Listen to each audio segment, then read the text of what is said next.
হ্যাঁ ওইটাই তো বলতে যাচ্ছে। তবে শোন সেই কথা, একদিন নবমণি ভাইয়া ছিলাম যে লুকাইয়া,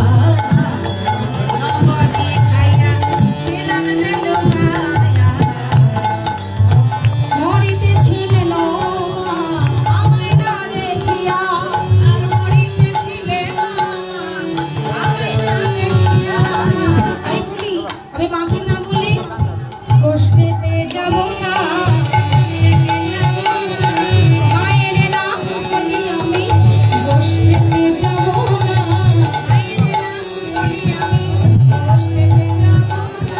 চুপা বলছি। এখন যখন তোর মায়ের দরদ তোর নিজের প্রতি, তাহলে তোকে বাঁধে কেন? মা যদি তোকে এত ভালোবাসে তাহলে তোকে বাঁধে কেন?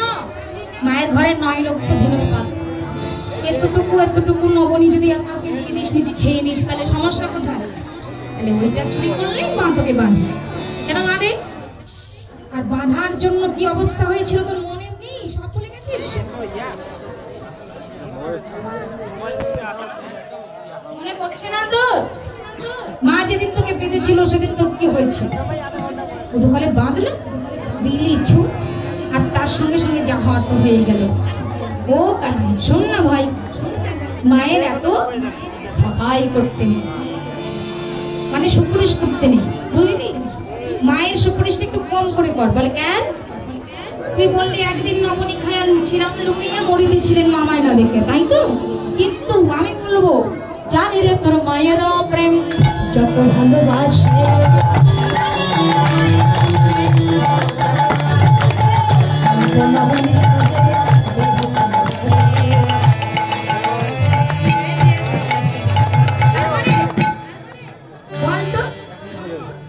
কাছে বাদামা কার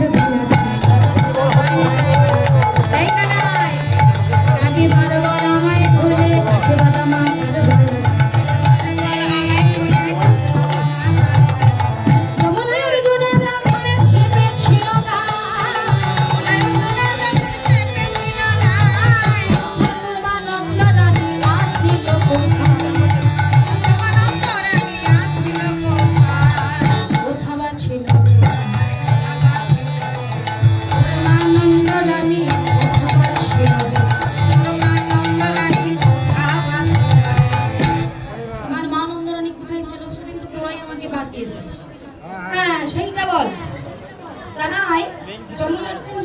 শরীরে চেপেছিল তখন আমরাই গেছি।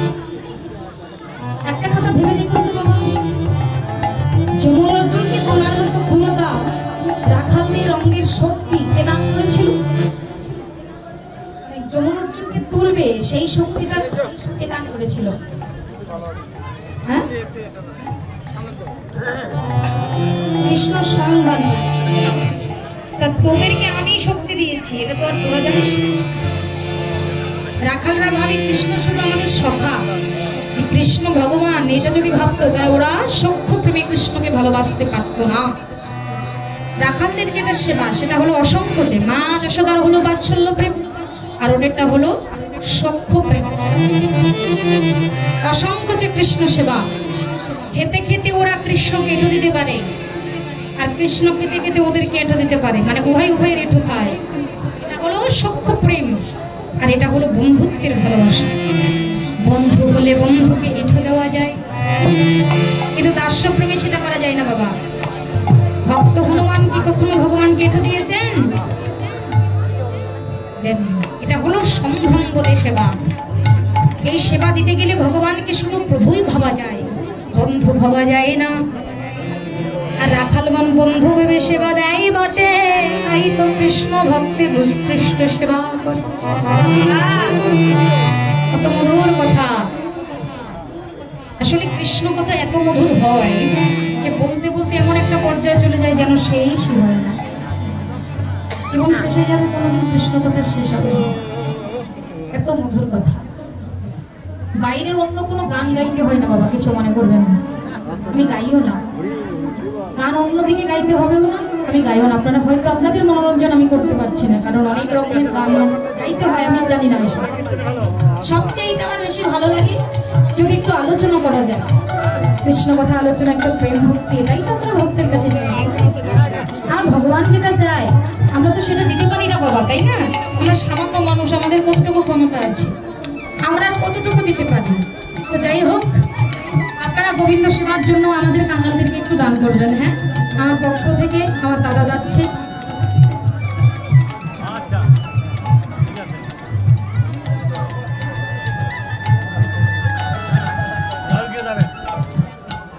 হরি বল হরি বল। উনি কখনো যান না অবশ্য, ওনাকে কখনো যাইতে বলি না। আপনাদের থেকে যাবে? আচ্ছা, আমার মামা যাচ্ছে, একজন একটু সাহায্য করে দিলে। আমরা কাঙাল এটা ভেবেই দেবেন, আমরা আপনাদের কাছে কাঙাল হয়ে যাবো, আপনারা যেটা পারবেন দাম যেইটুকু পারবেন। জয় রাধে। তবে কৃষ্ণের মতো সখা কোথাও গেলে পাওয়া যায় না। এই যে যমুনার্জুন, এদের পূর্বজন্মের বৃত্তান্ত সামান্য একটু বলি। একজন ছিলেন মণিগ্রীব আর একজন ছিলেন নলকুবের। এরা ছিল দুই ভাই। নলকুবের, ভালো করে মনে রাখবেন মায়েরা, এই যমুনার্জুন কে ছিল? একজন ছিল নলকুবের আর একজন ছিল মণিগ্রীব। রাজত্ব পালন করতো দুই ভাই, আর সবচেয়ে কুসঙ্গ দুঃসঙ্গ করতে ভালোবাসত। এরা পরস্ত্রী কাতরতা, এরা সবসময় ভ্রষ্ট নারীদেরকে নিয়ে জলকেলি করতে পছন্দ করত। নারদমণি একদিন সেই দিক দিয়েই গঙ্গার ধারে যায় কোমল নদীতে জল ভরতে। আর এই নলকুবের মণিগ্রীব দুজনেই নারী সঙ্গ ধরে বিবস্ত্র হয়ে জলকেলি করছে। এদেরকে বিবস্ত্র দর্শন করে মনে ভীষণ ক্রুদ্ধ হয়ে এদের দুজনকে অভিশাপ করে দিল, হে মূর্খ কাল, তোদেরকে অভিশাপ দিলাম, আগামী জন্মে তোদের বৃক্ষ জনিতে জন্ম হবে। পরস্ত্রী কাতরতা যারা হয় তাদের জীবনে কখনো শান্তি হয় না, পরজন্মে তাদের ভোগ করতে হয়। তুমি যেমন করবে তেমন শাস্তি পাবে, যেমন কর্ম তেমন ফল পাবা। কর্ম করি গোবিন্দের চরণে, আর ফল প্রাপ্ত করে কে? স্বয়ং সবার বড় ঠাকুর শনিদেব। কালচক্র প্রত্যেকটা আমাদের মানুষের জীবনে আছে। 9টা গ্রহ, 9টা কালচক্র। এই কালচক্রের ঘর ভেদে কখন কোন ঘরে আমাদের ভাগ্য পড়ে থাকে, আর সেই ভাগ্য থেকে আমাদের কর্মের ফল নির্ধারণ হয়। এদেরকে যখন অভিশাপ করলেন এরা বৃক্ষজনিতে জন্ম নেবে, দুজনেই তখন বুঝতে পারলেন মনির অভিশাপ কখনো বিফলে যায় না। সঙ্গে সঙ্গে দুই ভাই মিলে মনির চরণ চেপে ধরলেন, বললেন, মনিবর আমাদেরকে ক্ষমা করে দিন, হে ঋষিমান আমাদেরকে ক্ষমা করে দিন, আমরা দুজনেই ক্ষমাপ্রাপ্ত।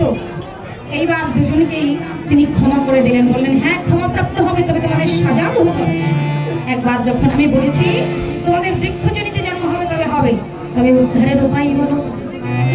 মনি বললেন, উপায় আছে একটাই, যেদিন স্বয়ং বিষ্ণুদেবী কৃষ্ণের অবতারে নিয়ে ব্রজধামে বিরাজ করিতে যাবে, সেই দিন তোমাদের উদ্ধার হবে। যেদিন কৃষ্ণ উদ্ধারের বন্ধন সঙ্গে করে তোমাদের দুজনার মাঝখান দিয়ে পার হয়ে যাবে, সেদিন তোমাদের উদ্ধার হয়ে যাবে।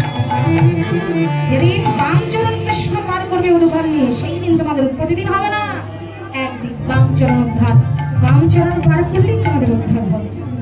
তো এইবার সেই বামচরণ পার করেছিলেন কৃষ্ণ বলেই দুই ভাই উপরে পড়ে গেল ভূমিতে।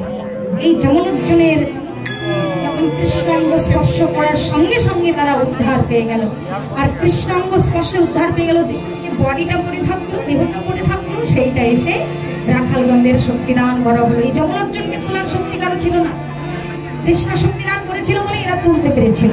এবার ওদেরকে তুললো কৃষ্ণ, ছাড়া পেয়ে গেল, বন্ধন মা খুলে দিল। মা বুকে ধরিয়ে ধরে কৃষ্ণকে নিয়ে স্নান করিয়ে ষষ্ঠী তলায় প্রণাম করে নিয়ে আসলো। আর কোনোদিন তোকে বাঁধবো না রে বাবা, আর কোনোদিন মনি খাওয়ার জন্য তোকে চোর বলবো না। মায়ের মন না,